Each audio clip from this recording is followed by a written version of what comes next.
They sucker everybody into spending the money that they don't have on the Christmas holidays. I believe it with all my heart because I believed it was going to happen under Obama in 2009. And then I was doing research and I saw Corzine, Joe Biden talking to Corzine, telling him that they were thinking of a bank holiday in 2009. It's there for everybody to watch. Go to YouTube, Biden, Corzine, it's there. And I believe that with Europe unraveling the way it is, with the problems that China is going to be facing, with the intractable problems we have in the United States, they're not going to be able to solve these problems, and they're not going to be able to cover it up anymore. The MF Global is a harbinger, and everybody should understand it. This is not an isolated incident. How many more do you have to back up to see it happen? Remember Washington Mutual. How about Wachovia? Remember IndyMac. You go around the world, Anglo-Irish, Dexia, one after another. And let's go back briefly. Come and go. Let's go back briefly because I know you got to go here. Gerald, 2 weeks ago you said that when they first took the money out of your account that was in there for months, paid for, delivery, you bought it at $1,400, went up to $1,700, you did great, made a good decision, it's paid for. They take it, and without even telling you your money's gone, they call up and go, there's no money now in your position. You know, they're claiming you basically got to buy this.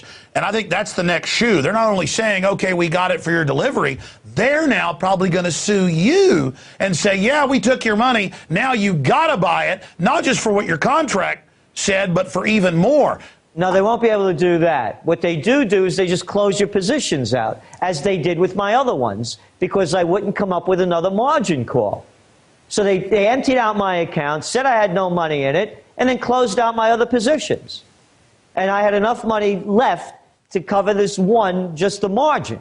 So no, they just close you out. Incredible. Absolutely incredible. And they're going to start new wars as a diversion. They're going to try anything. Oh, yeah. Oh, yeah. Oh, yeah. I want to play this clip. Look how they kept. Look at that Bloomberg rolled out the other one. You know, the guy. You know, he had pebbles and rocks and wire, and he was going to blow up the Empire State Building. You know, I mean, come on, they're going to come up with anything. Mark my words, ladies and gentlemen. These criminals have learned over the centuries how to steal money by hyperinflation. They've learned how to have bank holidays, and they've also learned how to have a process.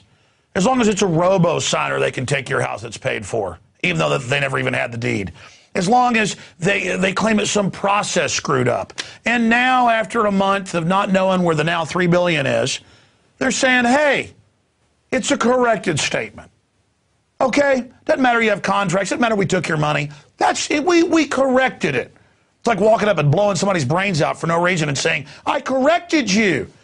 Again, it's this mind game they're playing. And we've got this Terrence Duffy, the head of the Chicago Mercantile, now the CMT, and his group's been criticizing Slinte and others. How dare you conspiracy theorists not like what's happening? I mean, they'll walk up and punch you right in the nose, break your nose, and go, if you don't like that, you're a conspiracy theorist. If you don't like being drugged behind a truck, you're a conspiracy theorist. It's now reached Alice in Wonderland proportions. And here's the clip that Gerald sent us last week that we put in an Infowars article that got a lot of attention. Here he is, and we'll get Gerald's comment on this in closing. Just tell everybody, don't worry, it's all 100% backed, except if we have changed your statement, and then everything's okay. Here's that clip.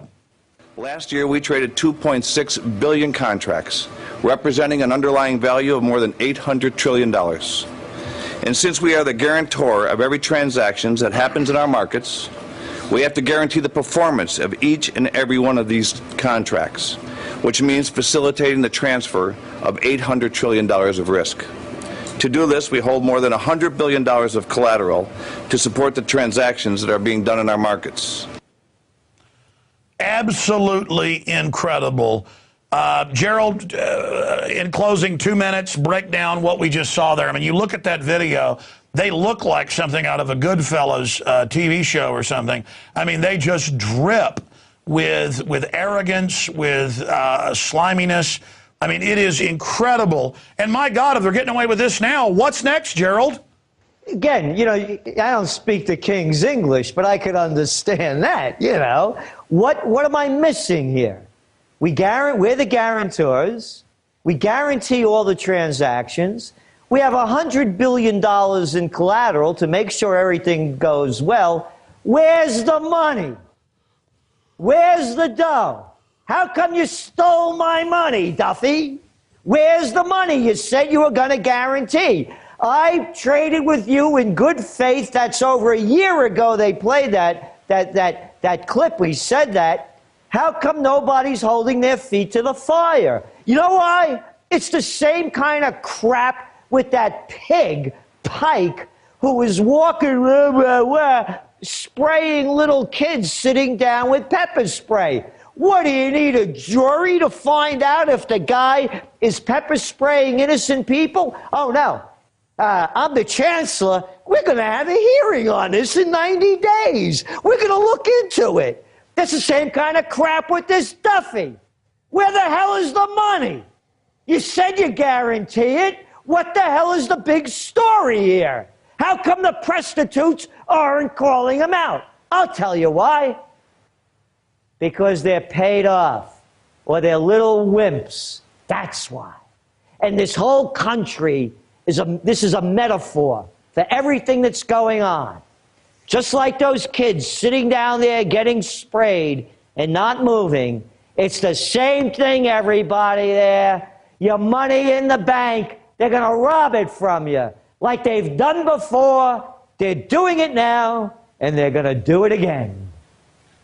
It is incredible. And finally, what the Chicago Sun-Times did do a little blurb admitting that they said it was guaranteed. They're going to destroy themselves and everybody else along with them. And you're right, a nation of sheep will be ruled by wolves.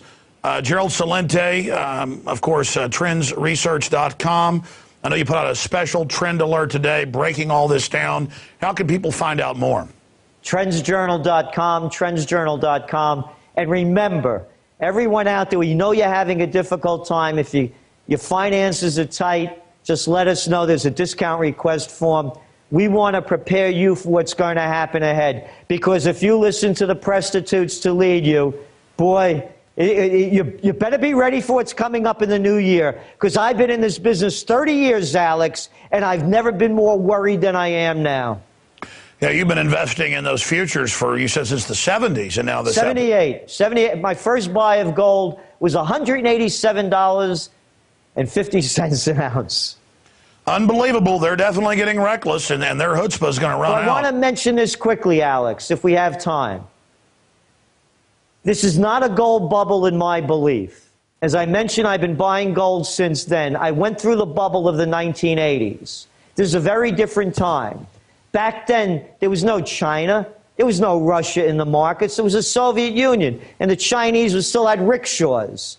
There was no globalization. There wasn't a meltdown all over Europe. There wasn't the euro. It's a whole different time.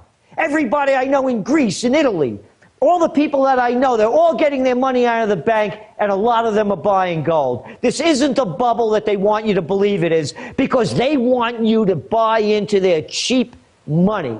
Their paper money that isn't worth the So they can steal it and devalue it and screw you 700 ways. You got it. Well, Gerald, at least we're here as a testament to who the real criminals are. And it's incredible you've been predicting they'd steal accounts, but not your brokerage where you've already paid for it. And then they sent you a corrected statement. My God, it's unbelievable. Gerald Celente, thank you so much. We'll continue to check in with you. Thanks for spending time with us. Hey, thank you.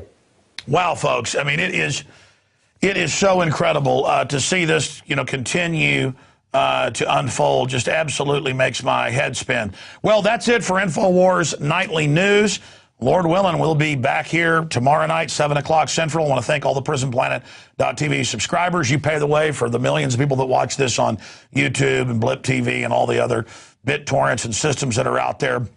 They're moving towards internet censorship right now and internet kill switches and talking about copyright this, that, shut down free speech, no due process. It's on. The crooks have done it all. And you notice they got the main Wall Street sharks always lobbying for middle-class tax increases because they siphon it all off and steal it through bailouts and through government investments. and then they get all the tax incentives and tax breaks like Gerald mentioned. They're a bunch of crooks. It's called the New World Order, and it's the enemy. It's a new type of tyranny, and people better learn to recognize it. Every generation thinks they're fighting the last tyranny, Hitler, Stalin, Mao. No, it's come dressed up as a bunch of white shoe boys, as Gerald Celente has said. Again, Infowars.com is our website. TrendsResearch.com is their website. Be sure and check them both out because the system is scared to death. And we're taking a risk here going head up against these criminals because we know in the final equation, the greatest risk is not standing up to these bullies. You can also subscribe. Got a few days left of the 15-day free trial at prisonplanet.tv or InfoWarsNews.com. I'm Alex Jones signing off from the front lines of the Info War. Great job, supporters, and great job to that crew out there. All right, folks, Infowars Nightly News is over. But there was one question I forgot to ask the good doctor who's written the big peer-reviewed white paper on psychopaths. And, Doc, I wanted to ask you, from your research, what percentage of high-level Fortune 500 leaders are psychopaths if you had to dead reckon? The nearest estimate for corporate leadership, it seems to be around 3.5%. So if it's 1% of the general population, it seems to go up to about 3%, 3.5%. But the evidence for that is relatively weak so far. People are still working on that around the world. Interesting. Do you see the worm turning on this? I mean, do you see this as a problem? Is it getting worse? Is it getting better? Their exposure, is that helping? It doesn't seem to be getting better as far as I can see. I mean, the only way it's getting better is that the public is gradually becoming aware of this as a problem. And sooner or later there will be a call for screening of these people so that they don't get to the positions where they are now. Interesting. Dr. Clive Body, Professor, thank you so much. Good luck with the book. Well, folks, it's kind of like Ferris Bueller's Day Off. At the end of the credits, there's a little something extra. We do that sometimes. Thanks to Gerald Celente, the crew, the doc for joining us, everybody. We'll see you back tomorrow night, 7 o'clock Central.